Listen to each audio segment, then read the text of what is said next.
All right, well, thanks for having us. I'm a board member at IFU. I love the organization. I encourage everyone on this call to be a member. We need the groups doing the political and the educational work in addition to the other food system work. So Christina is going to run our slideshow for us. So we're ready, Christina. So I am Beth Hoffman. This is my husband, John Hogeland. And here is a picture of John with the cattle. We moved here about 5 years ago and took over John's family's land to raise pasture-raised meats. We raise beef and we raise goats, and we also have vegetables and foraged mushrooms. I am a journalist by training, and also wrote the book Beth the Farm: The Dollars and Cents of Growing Food in America. And as Beth said, I'm fifth generation farmer, or fifth generation on this farm. And I left, worked in San Francisco as a chef and a butcher for about 25 years, and came back so we could take over the family farm from my father, and decided we're going to do things differently. And it's been a big change from what we've done in the past. All right, so the question, the next slide, is why buy pasture-raised beef and goats and chickens and hogs? So there's a long list of reasons why, lots of them environmentally based. Supporting livestock on the land is one of them, that it creates a natural manure. You end up with a diversity of plants and animals instead of just monocropping. Your rotational grazing really builds on that. It helps the diversity in the plants and the animals, because you're not leaving animals in one place too long. It improves the soil microbiome. So then it's better for the land, and studies also say that it's better for human health too. And the more farmers we have on the land means that our rural communities are healthier. So the next slide. But really, buying pasture-raised and locally raised meats, ultimately, it's really about creating the kind of world that we want to live in. There's so much wrong with the world. I was just driving around listening to NPR yesterday, and I came home just kind of overwhelmed about the state of affairs in the world. And also in Iowa in general, it can feel kind of lonely with what's going on in the legislature sometimes. And on a farm, certainly it can feel very isolating. So for us, really, ultimately, the why you would buy pasture-raised meats is because consumers are part of our ecosystem. And we are trying to make a farm that has better land, better for humans, better for communities. And that really means that we consider that the consumers, our customers, are part of the farm, and together we can make change. We can't make change without you all. And you all probably can't make change on the farm without farmers. So it's a very reciprocal relationship. And the next slide. Beth asked me to tell this story. When I was in about 5th or 6th grade, excuse me, we had always had whippoorwills on our farm. There's a creek that runs through our farm called Whippoorwill Creek. That's the name of our farm.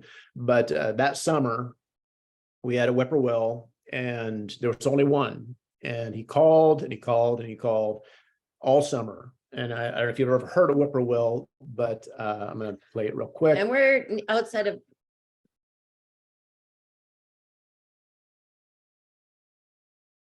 So that's what he did. He did that all summer. We're quite a ways outside of La Villa, which is southeast of Knoxville.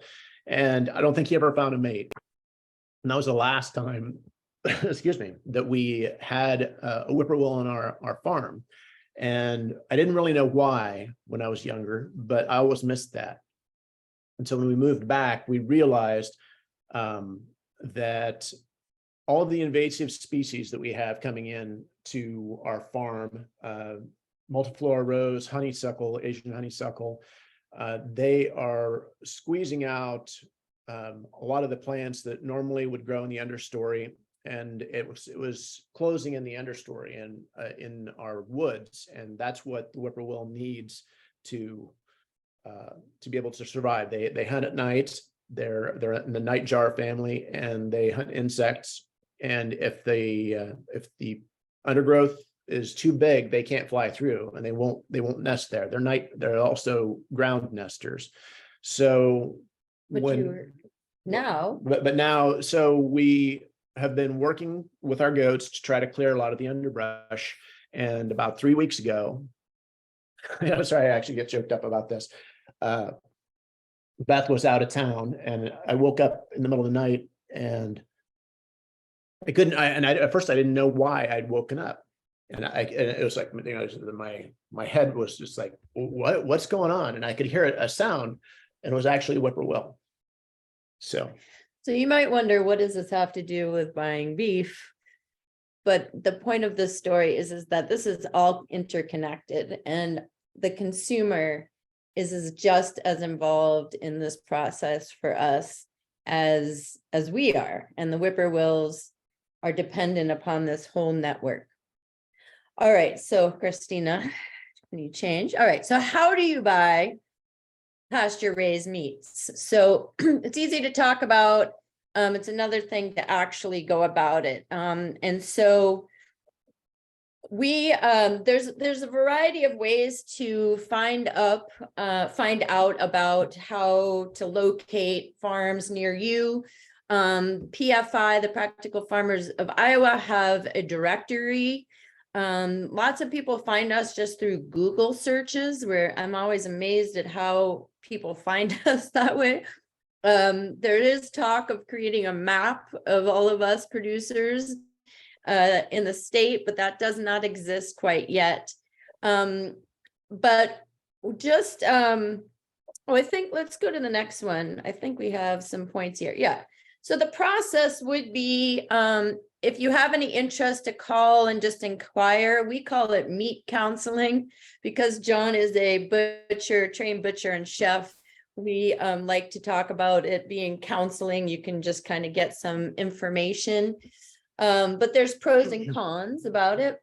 yes, in any, you know, there are various ways you can buy beef. Some people will offer cuts. A lot of people, a lot of times you'll see people at farmers markets with, you know, you can go up and buy a pound of ground beef, or you could buy a ribeye or something like that.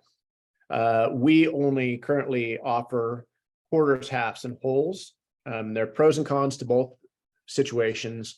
If you're buying cuts, the pros are you can buy just what you want. You can take it home, and you don't have to have a big freezer or anything like that. And it's a lot more convenient, just like going to the grocery store. The cons to that is that you're going to be paying a much higher price, and for the farmer, it's also it requires the farmer have a lot more storage. They're paying a lot more for refrigeration and electricity, things like that. And also a big con to me is you generally don't wind up utilizing a whole animal. You know, you often see people who are selling cuts with way too much ground beef. And so they're having a ground beef sale, or they're having a bone sale, and a lot of that stuff isn't utilized very well.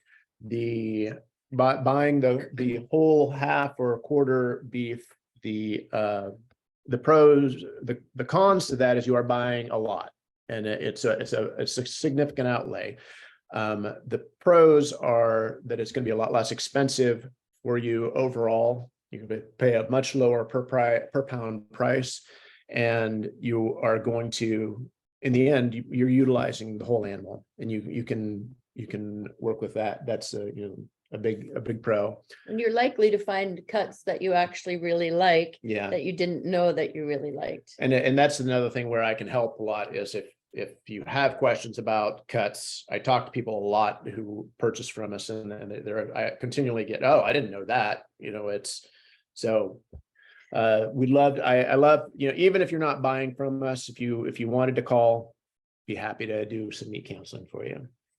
So you're also locked into dates. So people who are raising animals, any kind of animals on their land, have to then work with processing lockers to get it processed. And so we sign up for those dates well in advance. So you have to work with the dates available. All right, let's go to the next slide. All right, so the pricing gets confusing, and this is probably a part that gets most confusing for consumers. And this is kind of the where I can help people the most, because I've been a butcher and I know how this all works. So you'll have two costs in your pricing. The vast majority of people selling half, whole, quarter beef are doing it through hanging weight. There's a term called hanging weight. Get to the weights. Okay. All right. Never mind about that quite yet. So you're going to pay the farm for the animal, and then you're going to pay the processor. So that's the second. Those are the two costs. We say we're charging $3.65 a pound for a whole animal. So you multiply that by the hanging weight, and then the processor, whatever it costs to cut that animal up, that's your second cost.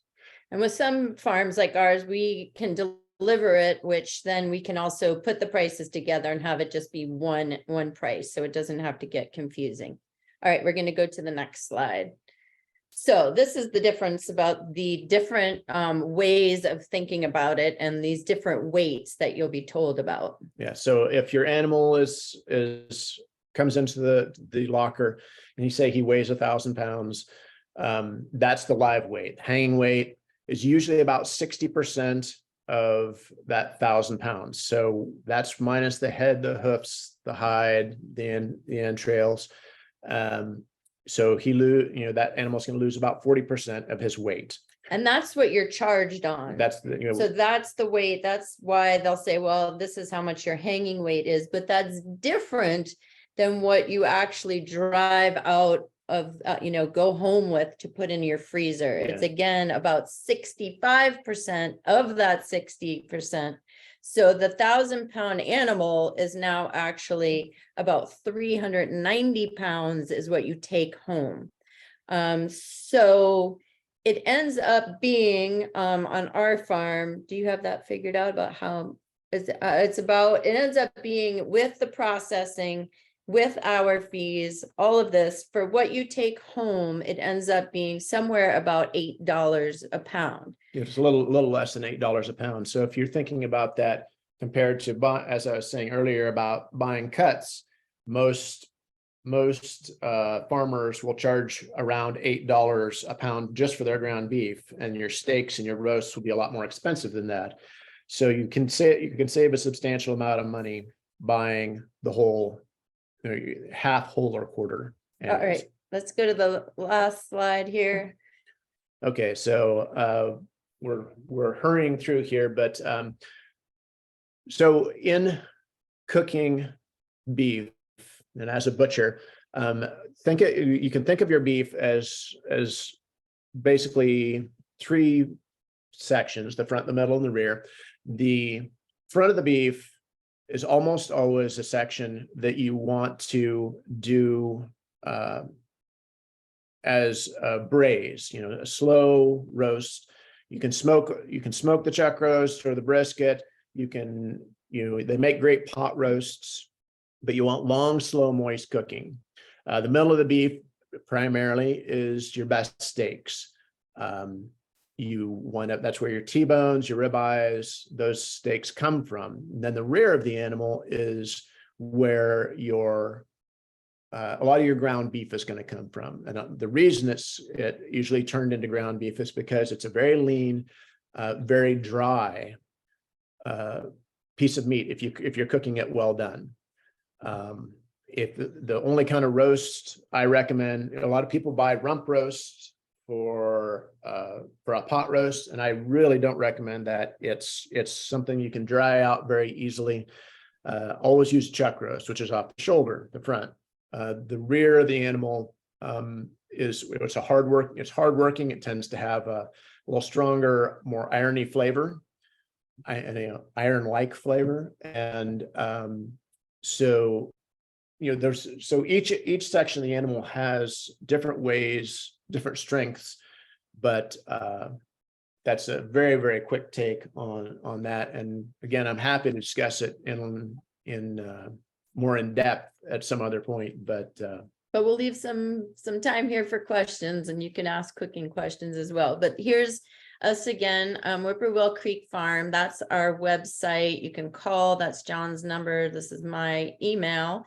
And we were actually going to get the emails from the people signed up to contact you. If you want to opt out of that, just write to the host and opt yourself out. Or when you hear from us, you can opt out at that point. Just tell us, please don't contact me. That's perfectly fine. But this is a good, we have a captive audience of people who might be interested. So we will leave some time for questions if people have them.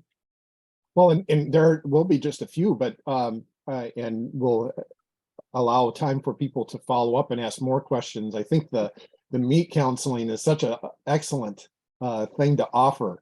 But one of the questions that came in was asking about your marketing, and you've chosen to do direct marketing.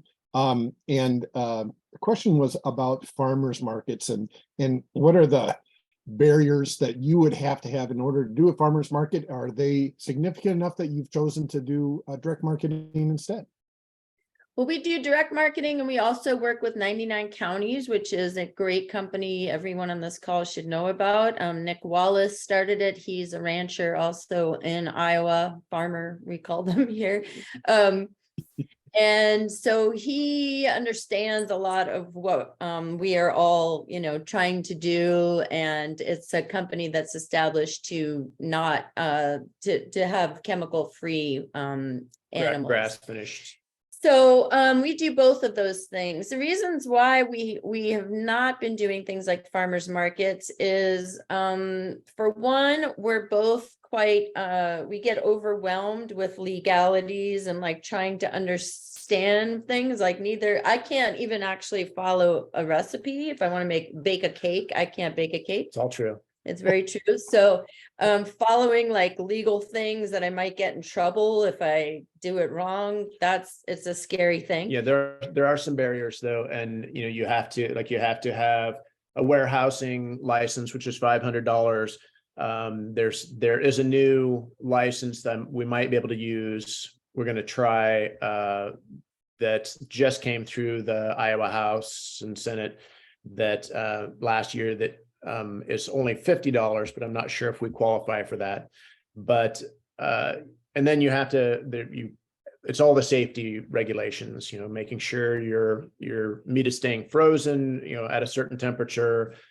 So it's difficult to do. There's a lot of work involved in that, making, your car breaks down on the way home and you've got a whole bunch of meat in the back. You need to figure out how to get that home, and it's a challenge. We also have, we're an hour from Des Moines, so that farmers market's pretty saturated with producers, and so the more of us that there are, the less business there is for each one of us. And we don't have, we're thinking of doing the Pella market, but there's not a lot of great markets near us too, so that's a problem. And another question was asking, well, this might be more for John, but maybe not. What did you learn as a butcher that helped you most on the farm? It is in marketing. It really, I learned a lot about the difference between the first thing I learned was the difference between animals that come out of CAFOs and animals that are raised outdoors, especially with pigs was what we really saw. We used to get primal cuts. So it was just a pork loin, boneless pork loin. It would come in, and we'd get a case of them. It'd come in a plastic bag, and there was always all this liquid on the inside of the bag. And I would always say, as I was starting to cut meat, what is this? And they'd say, oh, that's just the purge. And at that time, we were buying meat that came out of CAFOs. And I found out later, when we started buying animals that were raised on pasture, they would come in the same way, same bags, no purge.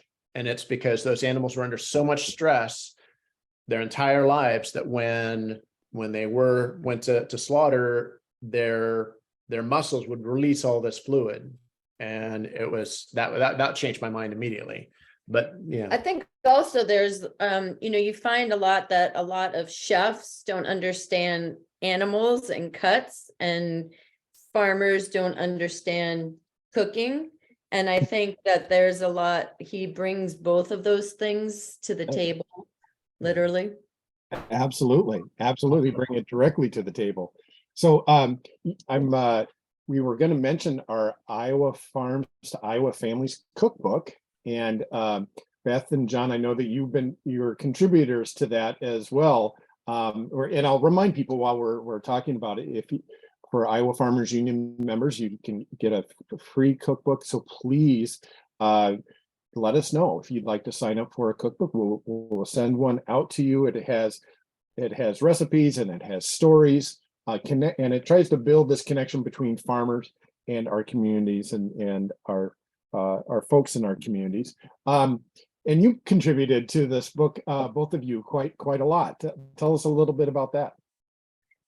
Well, the recipe is actually a recipe that I worked on when I worked at One Market Restaurant in San Francisco many years ago. It was one of the first jobs I had out of culinary school. But we used to make this really delicious sweet corn soup, and you use the cobs from the sweet corn. Always use the best, when it's super sweet, you cut the corn off the cobs, and then you just boil them with some onions, carrots, and celery, and it makes this amazing stock.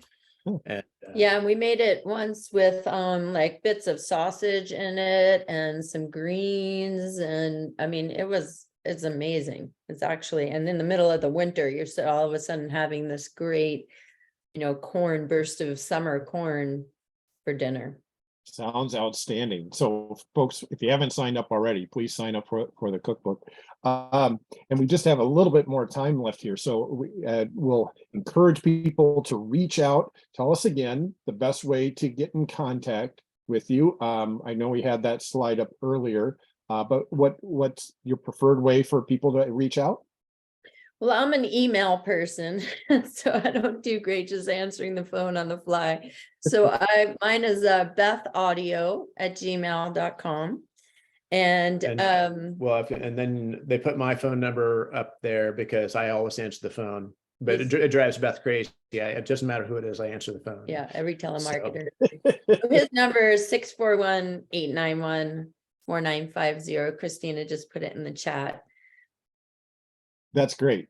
So you've invested so heavily in making these connections between your farm and consumers. But you know the landscape of Iowa agriculture and our challenges and opportunities. Just to tie up our conversation today, what's one thing that makes you optimistic about things that are happening on your farm and how they relate to Iowa agriculture? Well, I mean, that Whippoorwill story is the quintessential of optimism, but I really see that the situation that's going on, and right now these fires in Canada now, and fires in California, and we rely so heavily on California produce and California agriculture. And not to say that there's a good side of that, but we have a lot of opportunity here right now because of that. I mean, we have amazing soil. We have an infrastructure for farms and farming and farmers. And I think just if we view it as an opportunity to diversify what people are growing. I mean, people can grow corn and soybeans, but we don't all have to grow corn and soybeans. And we can make that, take this opportunity to feed ourselves and really feed the world, feed our nation with healthy food and a diverse array of food. To me, that's very optimistic. And I look forward to seeing more of that. You know, and I'm seeing a lot more people who are interested in good food. When I first went to culinary school, you know, it was in 1994, and you came out here and people would look at you, say organic, and people would look at you cross-eyed. It's like, what does that mean? And or, you know, one guy, he used to always just say organic. And but people, there's a lot of people who are really interested. It doesn't have to be organic, but it should be raised well and raised right. And a lot of people are interested in that, and that makes me hopeful. Well, excellent. Thank you so much, Beth and John, for being with us today. We'll encourage people to reach out and continue these great conversations. And we'll ask people to share this recording with your friends and neighbors as well. And that's very easy to do. Christina does a great job of distributing these stories through all of our social network sites. So thank you again, Beth and John. It's been a great conversation. All right, Thank thanks you. for having us.